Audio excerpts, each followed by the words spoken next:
আমাদের অবশ্যই লেখাপড়ায় বিঘ্ন ঘটছে, কারণ আমাদের আজকে এক্সাম ছিল। আমরা এক্সামকে বহিষ্কার করে তারপরেও আমরা এই যে রাস্তায় নেমেছি, যাতে আমাদের শিক্ষকরা একটা মানে তাদের মান সম্মানটা ফিরে পাক।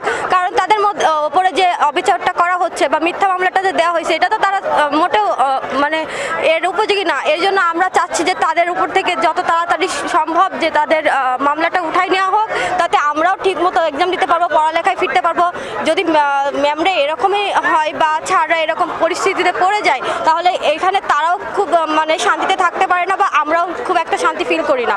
এই জন্য আমার মনে হয় যে খুব বলতে যত দ্রুত সম্ভব যেন এটা খুব তাড়াতাড়ি যে অন্যায় বিচারটা নিয়ে এসছে এই মামলাটা যেন উঠে নেওয়া হয়। গত জুলাই আগস্টের পরে যখন বাংলাদেশ অনেকটাই স্থিতিশীল, আমরা বাংলাদেশে আইন শৃঙ্খলা পরিস্থিতি যখন নিয়ন্ত্রণে আনার চেষ্টা করছে, ঠিক তার 6 মাস পরেই কেন আমাদের শিক্ষকদের নামে হঠাৎ হয়রানিমূলক মামলা করে আমাদের কলেজের এবং আমাদের শিক্ষকদের ভাবমূর্তি নষ্ট করা হচ্ছে, এর প্রতিবাদে আমরা আজকে মানববন্ধনে এসেছি।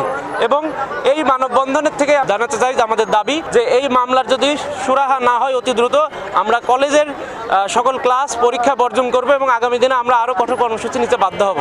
আমরা মামলার এজাহার সম্পর্কে দেখে যে ততটুকু জানতে পেরেছি যে সবুজ আলী নামের কুঠিপাড়া এলাকার কেউ একজন এই মামলাটা করেছে, যার সাথে দূর থেকেও কোনো সম্পর্ক নেই এই মামলার। আমার মনে হয় যে এটা কোনো ষড়যন্ত্রমূলক মামলা, আমাদের কলেজের এবং আমাদের শিক্ষকদের ভাবমূর্তি নষ্ট করার একটি ষড়যন্ত্র। আমরা গত কয়েকদিন আগে এই বিষয়টি আমাদের নজরে আসে যে আমরা একভাবে জানতে পারি যে আমাদের এই কলেজের বর্তমান 11 জন শিক্ষক সহ আমাদের 2 জন শিক্ষক, এখানে প্রাক্তন অধ্যক্ষ উপাধ্যক্ষ অন্য কয়েকজনের নামে এরকম একটা মামলা কুষ্টিয়া মডেল থানাতে এজাহার, কোনো একজন সবুজ রহমান নামে একজন এই মামলাটা এজাহার করে।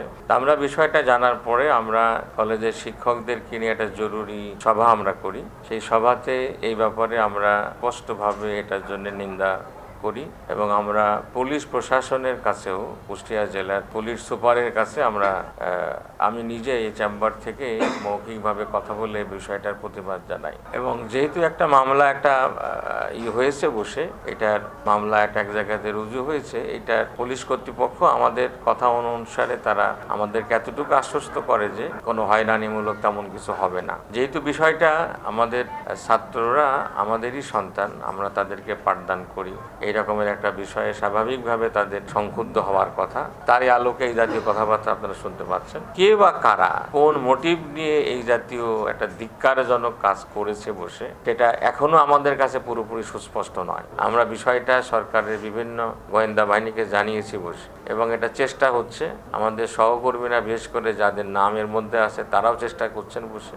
আমরা শিক্ষকরা মিলে আমাদের নেতৃস্থানীয় সিনিয়র শিক্ষকদের নিয়ে আমরা সেটাও ফাইন্ড আউট করার জন্য চেষ্টা করছি। আমার মনে হয় যে বিষয়টার একটা সুরা সমাধান হবে। এবং পুলিশ কর্তৃপক্ষ আমাদের কাছে এতটুকু বলেছে যে এই মামলাটা যারা দেখবে এটা যে একটা ভুয়া মামলা এবং একটা একদল টিচারদেরকে হেনস্থা করা, হয়রানি করা ছাড়া, এবং সাথে সাথে আমরা বলবো যে এই কলেজ প্রশাসন, কলেজের সার্বিক পরিবেশ নষ্ট করার জন্য একটা অংশের এরকমের অপতৎপরতা। তা আমার মনে হয় যে আমরা সবাই সোচ্চার আছি। আমাদের কেউ থাকে, আমাদের প্রতিষ্ঠানে কেউ থাকে, আমরা সেটা সুস্পষ্টভাবে তার বিরুদ্ধে আমরা প্রশাসনিক ব্যবস্থা গ্রহণ করার উদ্যোগ গ্রহণ করবো। আমরা আমাদের শিক্ষকদের মিটিংয়ে আমি সুস্পষ্টভাবে বলেছি যে কারো ফাইন্ডিংস এর মধ্যে থাকে, আমরা তার বিষয়টাকে আমরা আইনগতভাবে আমরা দেখব।